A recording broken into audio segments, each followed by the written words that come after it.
अस्सलाम वालेकुम। Open mic cafe में मैं हूँ आपकी होस्ट डॉक्टर रूबा और मेरे साथ मौजूद हैं आफ्ताब इकबाल साहब, शकील चौधरी साहब और मोहसिन भट्टी साहब तो हैं ही। आज वो हमें क्या बताएंगे उनसे जानेंगे, लेकिन उससे पहले बताती चलूँ हमारे साथ आज भी मौजूद हैं डमी म्यूजियम से दो रेडी वाले, एक जूस।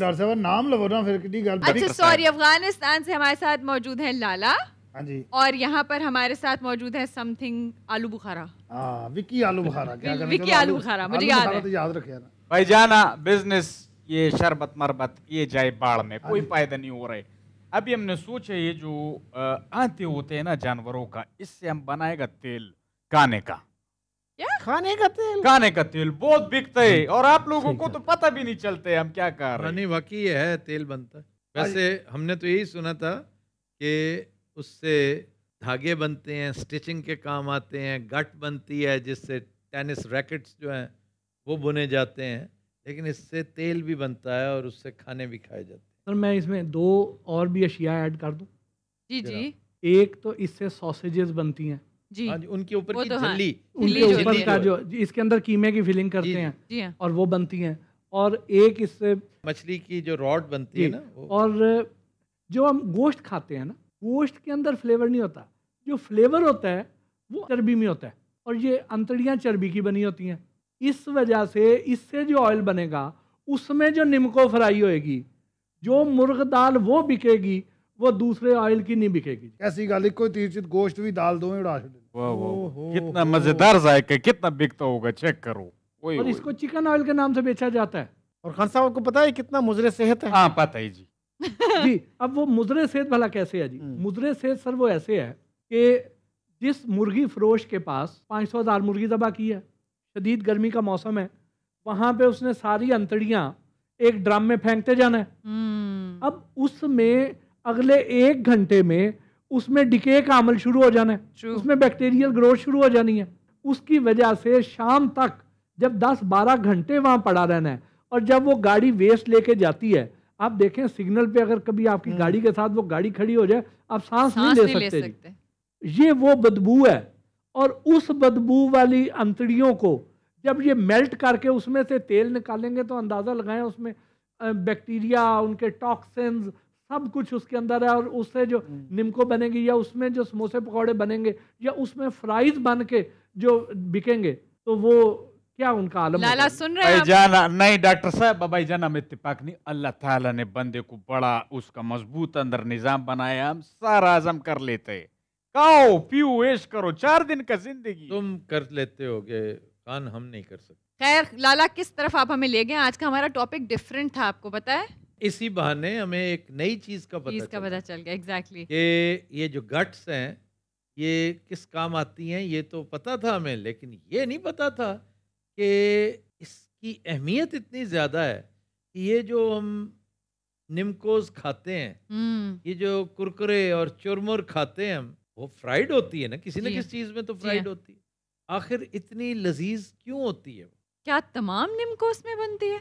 नहीं, तमाम तो नहीं, ये नहीं कह सकते हम, लेकिन साहब समोसे भी, पकौड़े भी, फ्राइज भी, निमको भी। बल्कि आपको याद है जब जस्टिस इफ्तिखार चौधरी था उस दौर में कुकिंग ऑयल जो इंपोर्ट किया जाता था उस पर नोटिस हुआ था, उस पर पाबंदी लगी थी। वो भला क्या थी जी? क्योंकि वहाँ यूरोप में तो हलाल हराम की तमीज़ कोई नहीं, वहाँ पे तो सब कुछ उसी ऑयल में फ्राई होता है। लेकिन हाइजीन की तो है ना। वो तो है, लेकिन उसमें जो जो अशिया फ्राई होती थी वो यहाँ पे आती थी, तो यहाँ लोग साबन के नाम पे उन्हें इंपोर्ट करते थे और ज़्यादा महंगे दामों निमको फ्राई करने वाले और ये कई ब्रांड समोसे पकौड़े ये लेके जाते थे। सर साहब सारे तेल गलत करी जा रहे हो, किहदे विच फिर दसो फ्राई करने? फ्रेश ऑयल लो, आप किथों लईए दसो? आप किसी भी अच्छे ब्रांड का ले लें, लेकिन लेने के बाद उसको जब उसकी लाइफ पूरी हो जाए तो उसको ज़ाया कर दिया कीजिए, वो काला स्याह ना किया कीजिए। काला स्याह कर देते हैं, जब उसकी लाइफ पूरी हो जाती कैंसरस हो जाता है। और उस काले स्याह तेल में जब आप फ्राई करते रहते हैं तो उससे बेहतर है कि आप मोबाइल ऑयल में फ्राई करके दे दें। वाह वाह वाह। और वैसे मोबाइल ऑयल में भी फ्राई होता है, जान दो भाजी, पहली बुर्गी लाने तो बाद मुल्तान जाके ब्रेक लगे। मोबाइल ऑयल का भी काम होता है। भट्टी साहब ਇਹ ਹੁਣ ਤੁਸੀਂ ਦੱਸਿਆ ਮੋਬਾਈਲ ਦੇ ਵਿੱਚ ਪਕੌੜੇ ਤਲੋ। ਹਾਂਜੀ, ਕਿਹੜੀ ਕੰਪਨੀ ਦਾ ਮੋਬਾਈਲ ਹੋਣਾ ਚਾਹੀਦਾ? वो मोबाइल ऑयल ये नहीं होता कि मोबाइल ऑयल खरीद के लाया ला के उसमें फ्राई करें। और यार मैं खड़ी ਗੱਡੀ ਦਾ ਕੱਲ ਲਵਾਉਣ ਛੱਡ ਦੇ ਭਾਜੀ ਤੁਸੀਂ ਕਿਵੇਂ ਬਚਦੇ ਹੋ? मैं तो तशवीश पता है क्या फील कर रहा हूँ, जी और बड़ी शर्मिंदगी भी फील कर रहा हूँ। ये यू हैव नो आइडिया कि मुझे क्या फिक्रें पड़ गई हैं किस बारे में? भट्टी साहब की बात सुन के। I am a great fan of Nimco. Nimco. I know. I am addicted to Nimco. पहले आपका समोसा चुड़ाए थे इसने। ਇਹਨੇ ਹੌਲੀ ਹੌਲੀ ਤੁਹਾਡਾ ਸਾਰਾ ਕੁਝ ਛੁਡਾ ਕੇ ਆਪ ਖਾਣ ਲੱਗ ਪੈਣਾ। जिधर से आपकी निम्को आती है वहाँ इनका छापा पड़वा दीजिए चेक करने के वो लिए। तो बहुत ही मजे की निम्को। तो जायके तो फिर ऐसे नहीं ना बनता। जायके ਭੱਟੀ ਸਾਹਿਬ ਤੁਸੀਂ ਸਾਡੇ ਸ਼ੋਅ 'ਚ ਆਇਆ ਕਰੋ, ਲੇਕਿन ਨਾਮੇ ਮੌਲਾ ਇਹੋ ਜੀਆਂ ਗੱਲਾਂ ਨਾ ਕਰਿਆ नहीं ਕਰੋ। आपका बंदोबस्त हम करते, कुछ ले दे के आप अपना जबान बंद कर दो तो। अल्लाह का शुक्र है आज तक तो हो नहीं सकी जुबान बंद। बड़े लोग ये कोशिश कर देखी। नहीं भाईजान देखो, मैं उल्टा खोपड़ी का आदमी हूँ, मैं बहुत आपको प्यार से बोल रहा हूँ, प्लीज आप ये चीजें मानो मेरे। अगर आप नहीं मानते तो फिर बड़ा हो जाएगा।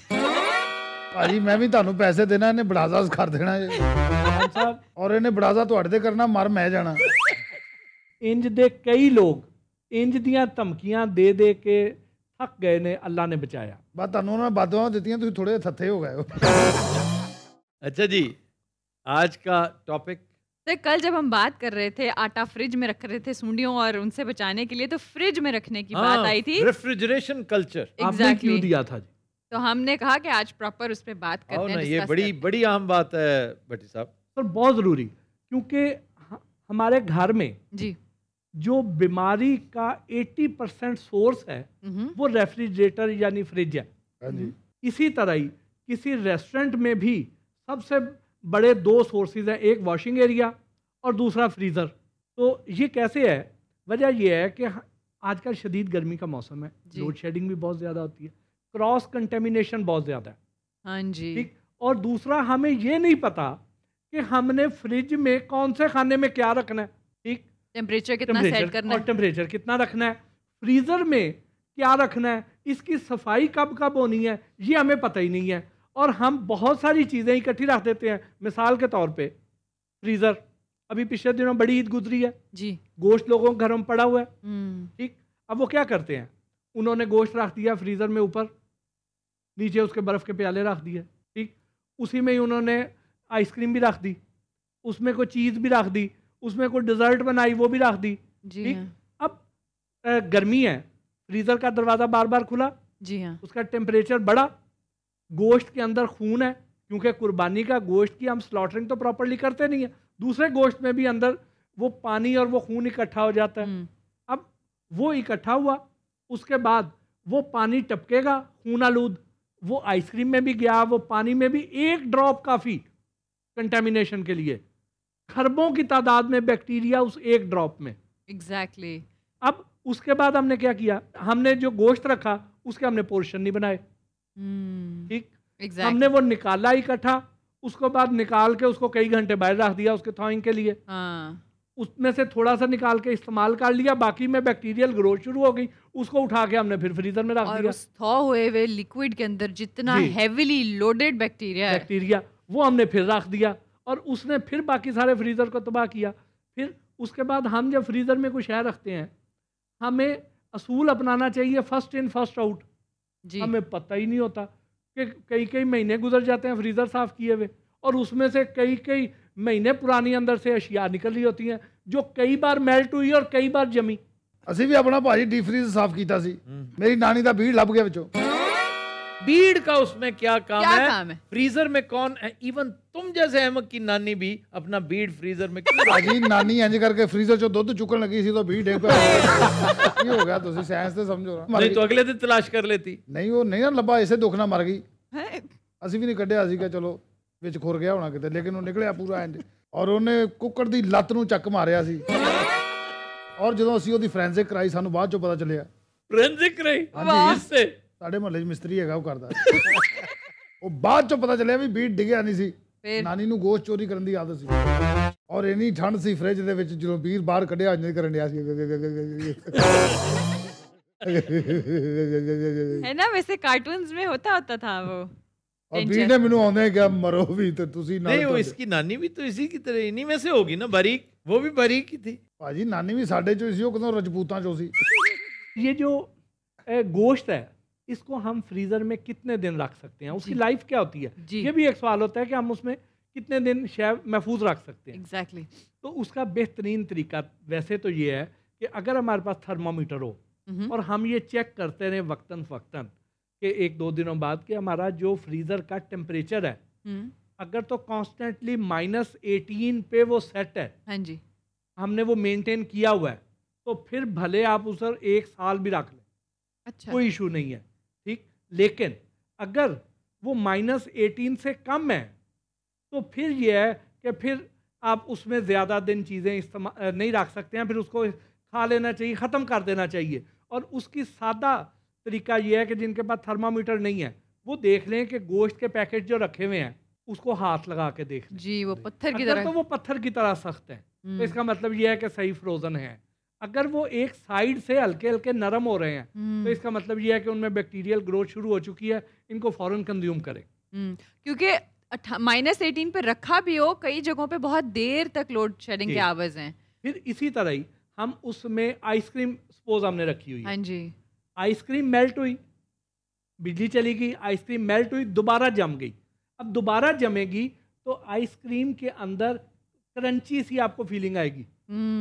अगर क्रंची फीलिंग आ रही है और तो क्रीमी नहीं है। क्रीमी नहीं है, सॉफ्ट नहीं है, तो इसका मतलब ये है कि ये एक दफ़ा पिघल के दोबारा मेल्ट हुई है तो ये खाने के काबिल नहीं रही, उसमें बैक्टीरियल ग्रोथ शुरू हो चुकी है।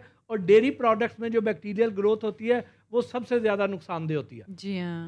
क्या कहने भाजी, ਹੋਰ ਫ੍ਰਿਜ ਦੇ ਵਿੱਚ ਕੋਈ ਚੀਜ਼ ਛੱਡੀ ਤੁਸੀਂ? फिर अब इसमें जब भी हम कोई शय रखें ਹੱਲ ਹੈ। तो असूलन ये होना चाहिए कि हमें अपने पोर्शन साइज का पता होना चाहिए और उसके ऊपर जो हम पैकेट बना के रखें अपने पोर्शन साइज के मुताबिक और उसके ऊपर डेट लिख दें कि ये हमने कब रखा था, ये कब रखा हाँ, था। डेटें मैंने देखा, हमारी मासियाँ, चाचियाँ, भाभियाँ जब अमेरिका जाती हैं तो ये सारा कुछ करती मेरी हैं। मदर यही करती हैं, इसी तरह वो छोटे से पैकेट अलहदा हाँ। बना के रखती हैं कि जब चाहिए हो तो सारा निकालने हाँ। की जगह उतना पोर्शन निकल। और सबसे बेहतर तो ये है कि हम अलहदा प्लास्टिक कंटेनर में जी ऐसे। उसमें रखें। हाँ जी। अगर कोई लोग नहीं अफोर्ड कर सकते हैं तो फिर वो जिपर बैग ले लें, लेकिन ऊपर डेट ज़रूर लिखें जी। और उनके मुताबिक first in first out FIFO को याद रखें। जो पहले रखेंगे वो पहले कंज्यूम करेंगे। जो बाद में वो यानी आप पहले स्टॉक करते जा रहे हैं, आखिरी पड़ा हुआ आसान होता है निकाल लेना। इसके बाद आ जाए हम नीचे फ्रिज की तरफ। जी। ठीक, फ्रिज में आपने देखा है कि अक्सर लोग क्या करते हैं कि जो सब्जी और फल हैं इनके लिए अलहदा कंपार्टमेंट बना हुआ है। जी। ठीक, वो इन्होंने ऊपर घुसाए होते हैं। अच्छा। ठीक, और ख़ास तौर पर जो पत्तों वाली सब्जियां हैं, ठीक, वो तो एक दिन से ज्यादा नहीं निकालती। अब उसको भी ये उसी तरह रखते हैं, वो सबसे ज्यादा जल्दी गलती हैं। जी। उसको रखें तो उसको अखबार में रैप अखबार करके में, रखें। हाँ जी। ठीक, आइसबर्ग है जैसे ਜਿਹੜੀ उसको ਅਖਬਾਰ भी ਨੂੰ हम- ਲੱਗੀ ਉਹ ਸਿਆਹੀ ਜੀ, ਉਹਦਾ ਕੋਈ ਨੁਕਸਾਨ ਨਹੀਂ। हाँ, कोशिश करें कि आप ऐसे कागज में जिसके ऊपर इंक ना हो हाँ जी। उसमें उसको रैप करके रखें। तो लेकिन उसमें भी कितना टाइम? 1 डे, एक दिन? उसमें फ्रिज में तो आप ज्यादा देर नहीं रख सकते हैं। जी। इसी तरह आप दूध रखेंगे, दूध के लिए जो आइडियल टेम्परेचर होता है वो 4 डिग्री से कम होता है। जी। ठीक, 4 डिग्री से कम पे रखेंगे तो वो ठीक रहेगा। जैसे ही 4 से 6 हो गया या 8 हो गया, अगर 8 डिग्री नीचे फ्रिज का टेम्परेचर हो गया है और 2 घंटे उस पर दूध पड़ा रह गया है तो उसमें बैक्टीरियल ग्रोथ शुरू हो जाएगी। अच्छा, ये जो बाहर के दूध होते हैं जी, चाहे बहुत फ्रेश हो, बेहतरीन खालिस तरीन, लेकिन वो ख़राब नहीं होते, प्रिजर्वेटिव्स उनमें डले होते हैं। लिखा होता है ऊपर कि इतने दिन से ज़्यादा हो गया तो फिर इसने ख़राब होना शुरू हो जाना है। लेकिन वो भी डिफरेंट कैटेगरीज और पैकिंग्स वाले होते हैं। कुछ होते हैं जिनका नाम होता है लॉन्ग लाइफ मिल्क, उन्होंने उस तरह से प्रिजर्व किया होता है जैसे आप ट्रैवलिंग में कहीं साथ लेके जा रहे हैं, लेकिन कुछ नहीं होता। इस हवाले से हमारा बेस्ट प्राइमा है। जी, प्रेमा जो है, बहुत प्रेमा अच्छा दूध है। प्रेमा को अवार्ड भी मिला था और उसकी खूबी है कि वो गिवन डे से एक दिन ऊपर नहीं जाएगा। आपने जिस दिन कहा है ना उसके बाद इस्तेमाल ना करें उसे। उसकी एक बड़ी वजह वाला क्या है? क्या? 10 साल नून लीग की हुकूमत रही है और प्रीमा को कई बार चेक किया गया है। अगर वो उसमें कुछ हाँ। ऐसा होता, नहीं, वो ना भी चेक करते, आप यकीन करें। जी। मैं जिस उस बंदे को चूंकि उसमें जानता हूँ, ऐसे ही वो रासे खिलाई जो है ये वो- मुनस इलाही का होता ना हाँ। तो मैं कसम ना देता, इसलिए कि मुनस दुनियादारी कर सकता है। वो एक बड़ा प्रॉमिसिंग, आउटस्टैंडिंग, एंटरप्राइजिंग बिजनेसमैन है।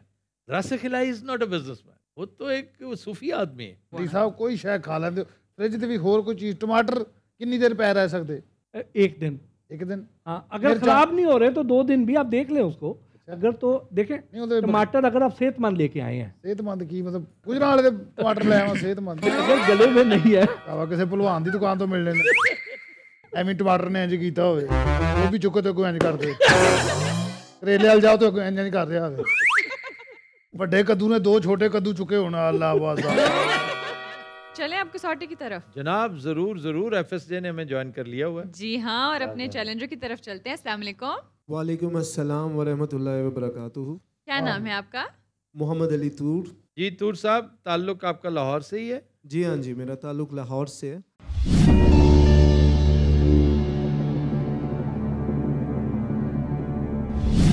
शख्सियत आप जो लेकर आए हैं मर्द जी जिंदा?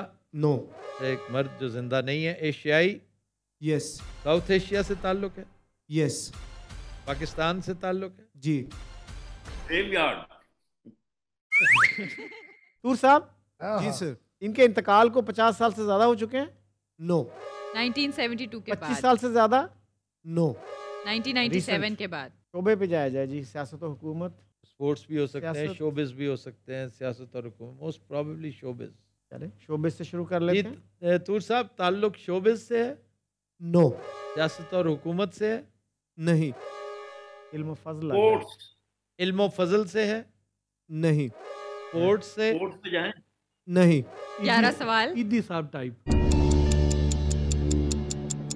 फिर तो फिलंथ्रॉपी है, फिलंथ्रॉपी पे जाएं।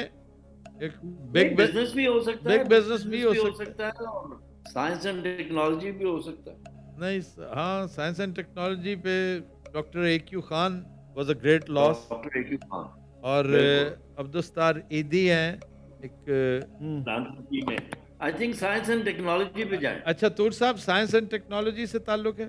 नहीं। फिलैंथ्रोपी से ताल्लुक है? बिल्कुल भी नहीं। अच्छा ये बताइए कि वजह शोहरत अच्छी नहीं है? बहुत अच्छी है। अच्छा, कितने सवाल हो गए? 14 हो गए। Sir 14 questions.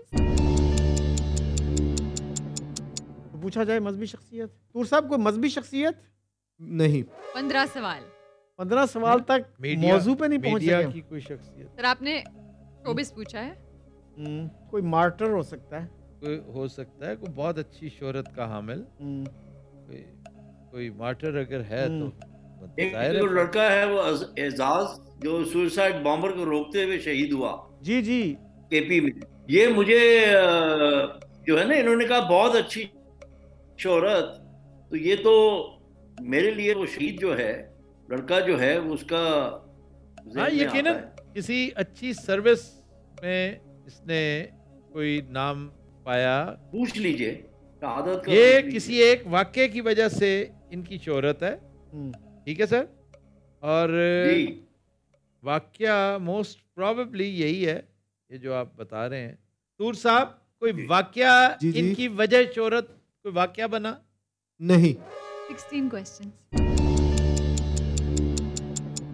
नहीं जी, आप थोड़ा सा तफक्कर करें। Now we are In the really in the danger zone. शोहरत इन्होंने कहा बहुत अच्छी है। That is kind of hint. कोई रूहानी शख्सियत भी नहीं हो सकती, क्योंकि और हमने religious हमने पूछ मजहबी लिया। मजहबी पूछ लिया है। ये कॉमेडियंस वगैरह नहीं ये सर, भी इल्म फजल नहीं में है, आते हैं। इल्म फजल नहीं आता। शोबिस कहाँ है? शोबिस में आते हैं। Pure showbiz. कोई आर्टिस्ट, कोई पेंटर, चुगताई भी हो चुका है, सादकैन भी हो चुका है। पर ये तो उसमें आ जाएंगे ना, इल्म फजल में? इल्म फजल में आना चाहिए उनको। नहीं, आते नहीं है ना, आना तो चाहिए। हाँ, गुलजी नहीं हुए। गुलजी नहीं हुए, बिल्कुल ऐसा ही है ना? Violent death. Violent death. Artist का पूछ ही लें। आर्टिस्ट का पूछने की बजाय हम फिर वायलेंट डेथ पूछते हैं। इसमें आर्टिस्ट भी वो जो एक रहता है वो कवर हो जाएगा, ठीक है सही ना? है। और अदरवाइज एक ऐसे ही एक इजाफी हेल्प मिल जाएगी। यस। अच्छा तूर साहब, वायलेंट डेथ थी इनकी? जी sir. Now we are there. Yes.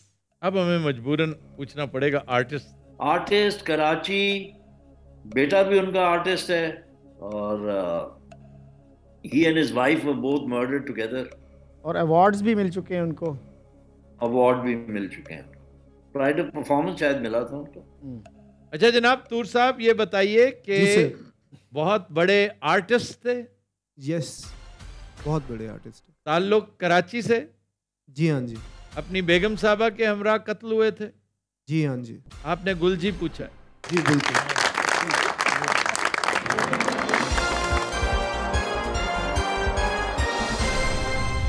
आप पिकासो भी तो पूछ सकता था। Picasso Picasso? पाकिस्तानी कैसे था खान? अच्छा, पाकिस्तानी नहीं था? नहीं, पाकिस्तानी कैसे हो सकता है? नहीं, वो आपका एक एक्टर है ना, अयूब पिकासो। अयूब खोसो। अपने नेक्स्ट चैलेंजर की तरफ चलें। जी, अस्सलाम वालेकुम। वालेकुम सलाम। क्या नाम है आपका? हसन शाहिद, शाहिद साहब, कहाँ से ताल्लुक है आपका? लाहौर।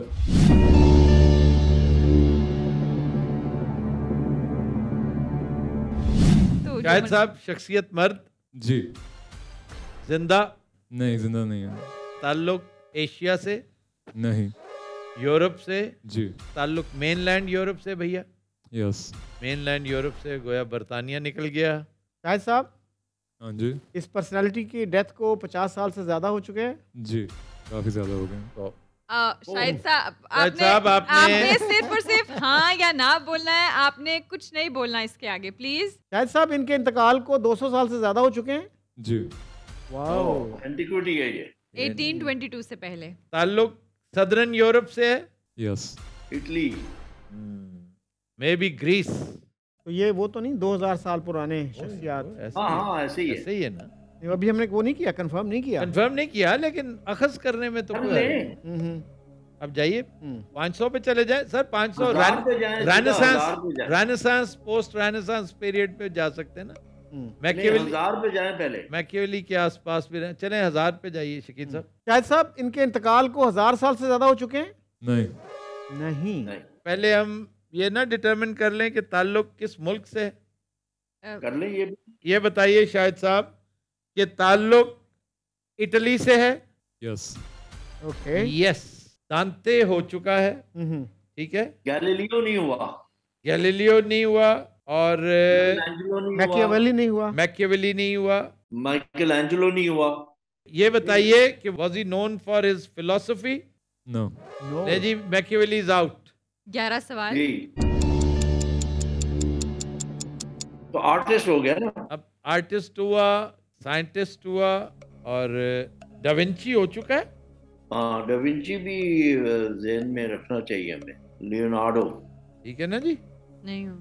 भी, इसमें जो पॉलीमैथ है ना, वो डिविंची है, जो इंजीनियर भी था, आर्टिस्ट भी था। जी जी, Scientist पॉलीमैथ, भी था। He was a polymath.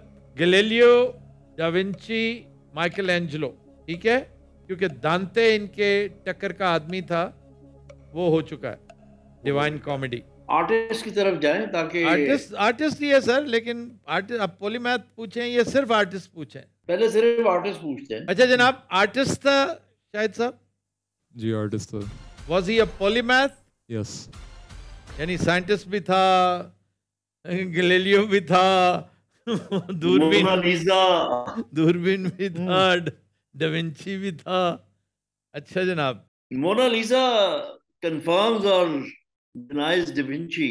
उसके एनाटॉमिकल ड्राइंग्स भी हैं, सर टैंक सबसे पहली टैंक की ड्राइंग, प्लस हेलीकॉप्टर। हेलीकॉप्टर। अच्छा जनाब, इनकी तख्लीकात में सर फहरिस्त मोनालिसा समझी जाती है। यस। शाहिद साहब, आपने लियोनार्डो डाविंची पूछा।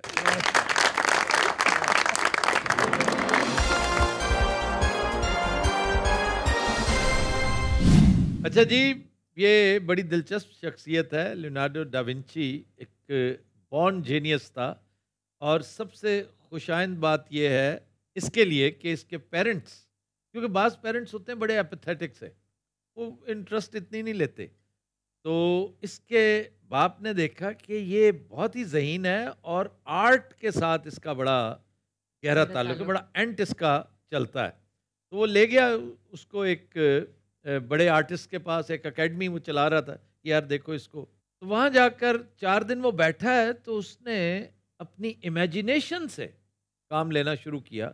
ऐसी ऐसी लाइंस ड्रॉ की जो बेसरोपा लगती थी, उनका कोई तुक नहीं बनता था, किसी के फ्रेम ऑफ रेफरेंस में वो चीज़ें नहीं थी। एब्स्ट्रैक्ट। जी, वो अपनी तरफ से उसने एब्स्ट्रैक्ट, उसने कहा जी मैंने इमेजिन किया है।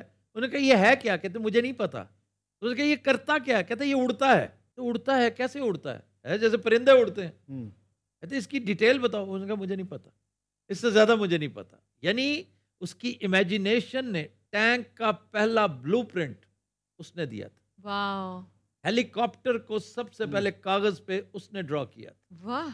और फिर देखिए मोनालिसा की कमीशन, मोनालिसा एक एरिस्टोक्रेट की बीवी है, एक अमीर आदमी की बीवी है, और शर्त ये थी कि इसको पेंट वो करेगा जो इसके अंदर कोई यूनिकनेस पैदा करेगा। और उसने हक अदा कर दिया यूनिकनेस का कि उसकी स्माइल, मोनालिसा की स्माइल ही तो सारा कुछ थी, कि वो एक ऐसी औरत जो बहुत खुश भी नहीं है, उदासी है आंखों उसके चेहरे पर, उसके चेहरे का एक एक मसाम, एक एक सेल वो उदासी में डूबा हुआ है, लेकिन उसके लबों पे मुस्कुराहट है। उसको सुपर हिट करवाने में यही एक बात काफ़ी थी। लेकिन अफसोस कि सन 1911 तक किसी को पता ही नहीं था कि इतना बड़ा फन पारा दफन हो रहा है म्यूजियम की दीवार पर। उसको चोरी किया गया, वो मीडिया में आई, पिकासो के ऊपर भी इल्ज़ाम लगा, बड़े बड़े लोग धर लिए गए, और suddenly Mona Lisa became a celebrity, a blessing in disguise. Yes. यह कौन सा बड़ा बात है, मोनालिसा की तरह मैं हंसता हूँ, लेना मोजा मेरा नाम है समझो। अच्छा जी। आप मोनालिसा नहीं, आप बोनालिसा लग रहे हैं। जी sir, next personality in house.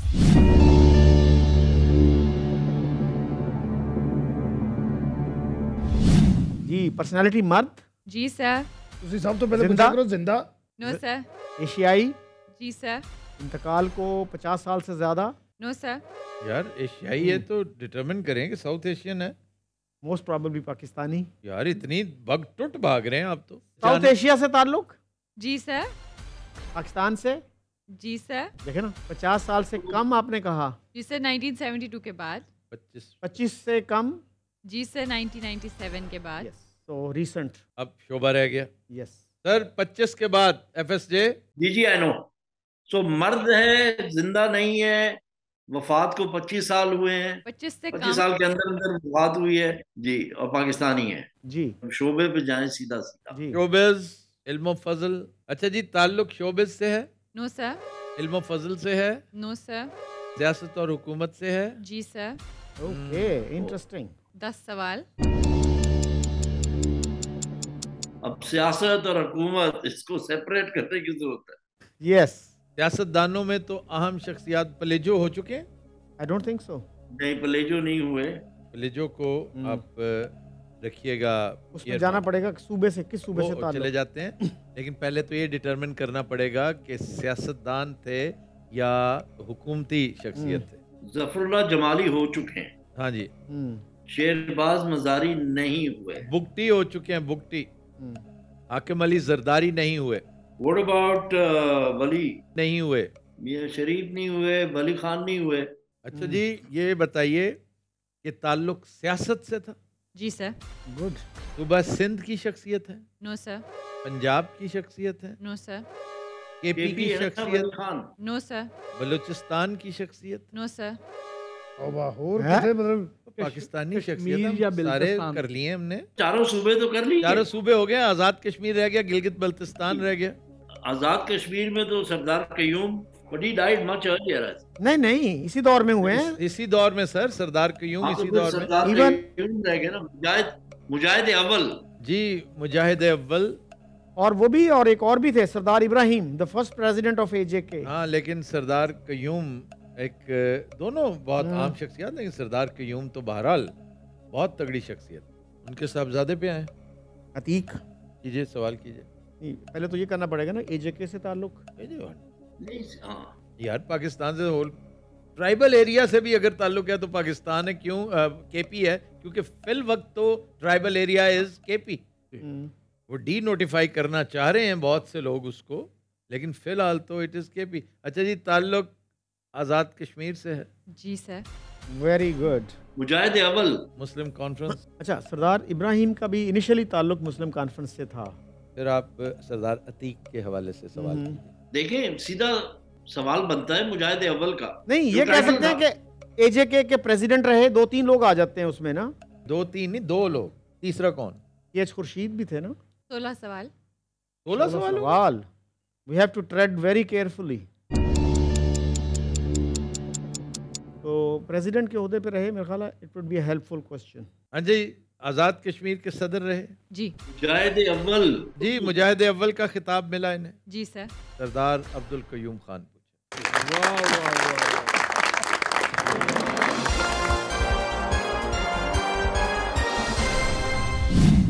अंग्रेजी बहुत अच्छी बोलते थे।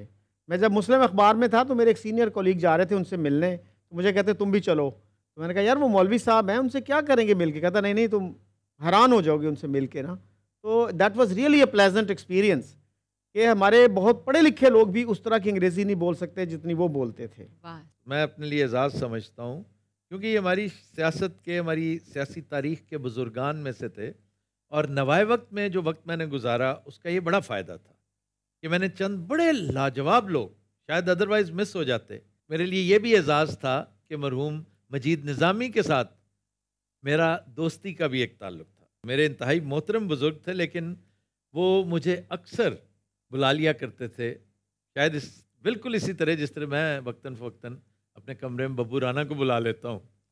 तो वाकई वो मतलब है, वो फ़न करने के लिए शरारतें, मजाक और मुझसे तबसरा करवाया करते थे। ए जड़ा होया असगर खान ने गल की, तुसी की कहंदे हो? तो कोई ना कोई बात, कोई शरारत, फिल्मी सफ़ा हम अक्सर डिस्कस किया करते थे। He used to enjoy. तो उन्हीं के कमरे में मेरा एक इंतहाई कीमती असासा मैं समझता हूँ दोस्तों में, जनरल हमीद गुल साहब। ये दोस्ती वहीं पे हुई थी, मुलाकात भी वहीं पे हुई थी। मेरी सरदार कयूम के साथ मुलाकात यहीं पे हुई, और बहुत सारे बड़े सीनियर लोग। तो मैं इनसे मिलकर भी बहुत खुश होता था, इनके साथ बातचीत करके मुझे बहुत लुत्फ़ आता था। एंड शकील इज़ राइट, इनके साथ गुफ्तगू करते हुए लगता था कि ये गए वक्तों में लंदन में प्रैक्टिस किया करते होंगे, बैरिस्टर लगते थे अपनी गुफ्तगू से, अपने अंदाज से। बड़ा बाकमाल अंदाज था इनका बोलने का, लेकिन बड़े सादा, बड़े नफीस, बेहद पाकिस्तानी और बड़े मजहबी मिलान रखने वाले। तो अब चलते हैं आज के गाने के लिए अली अवैस की तरफ। तू जो नहीं तो ऐसे पिया हम, तू जो नहीं तो ऐसे पिया हम, जैसे सोना गना, जैसे सोना गना, नैन तिहारी राह निहारी, नैन तिहारी राह निहारी, नैनन को तरसाए, नैनन को तरसाए, मोरा सैया मुँह से बोले ना, मैं लाख जतन कर हारी, लाख जतन कर हार रही, मोरा सैया मुँह से बोले ना।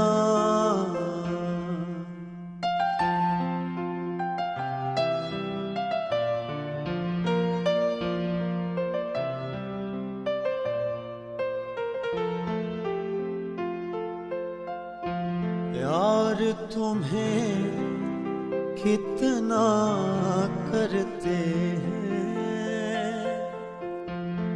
प्यार तुम्हें कितना करते हैं, तुम ये समझ नहीं पा